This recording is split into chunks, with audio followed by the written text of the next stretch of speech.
श्रीराम जय जय राम श्रीराम जय जय राम श्रीराम जय जय राम श्रीराम जय जय राम श्रीराम जय जय राम श्रीराम जय। नमस्कार. आज दिनांक 13 फेब्रुवारी. श्रीराम जय राम जय जय राम. नामाचे त्रिकाला बाधित श्रेष्ठत्व. नमस्कार. आज दिनांक 13 फेब्रुवारी. श्रीराम जय जय राम. नामाचे त्रिकाला बाधित श्रेष्ठत्व. नाम हे सच्चिदानंद स्वरूप आहे. शुद्ध परमात्मा स्वरूपाच्या अगदी अगदी जवळ कुणी असेल तर ते फक्त नामच होय. नाम हे चिन्मय असल्यामुळे त्याचा आनंद ओसंडून येतो आणि ही सृष्टी तयार होते.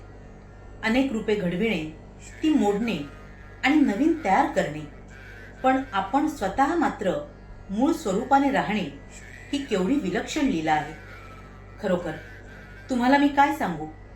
बोलायला शिकल्यापासून आजपर्यंत मी नामाबद्दलच बोलत आहे. अजून नामाचे महात्म्य संपत नाही. नामाचे महात्म्य सांगून संपले तर भगवंताचे भगवंतपण लटके झाले असे समजावे. जो नामात मीपणाने नाहीसा झाला त्यालाच नामाच्या महात्म्याची कल्पना आली.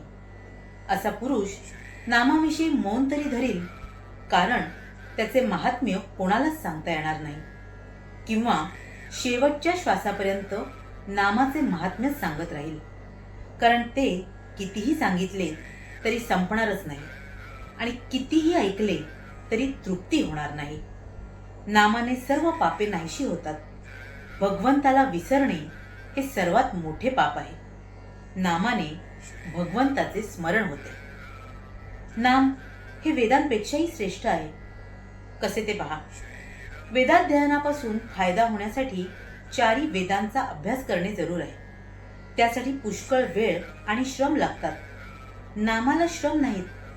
दुसरे, वेदांचा अधिकार सर्व लोकांना नाही, पण नाम कुणीही घ्यावे.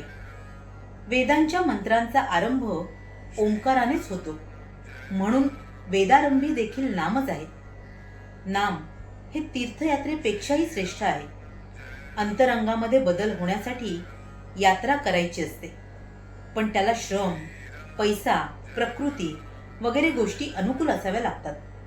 नाम हे घरबसल्या अंतरंग बदलण्याचा अनुभव आणून देते. पंढरपूरला जाऊन नाम घेण्याचे जर शिकला तर जाणे व्यर्थ गेले म्हणावे. नाम घ्यावे अशी बुद्धी होण्यासाठीच तिथे जाणे जरूर आहे. नाम हे सर्व सत्कर्मांचा राजा आहे. सत म्हणजे भगवंत. त्याच्याकडे नेणारे जे कर्म तेच सत्कर्म. इतर कर्मे आडवळणाने भगवंताकडे नेतात. नाम हे साक्षात भगवंताकडे पोचवते.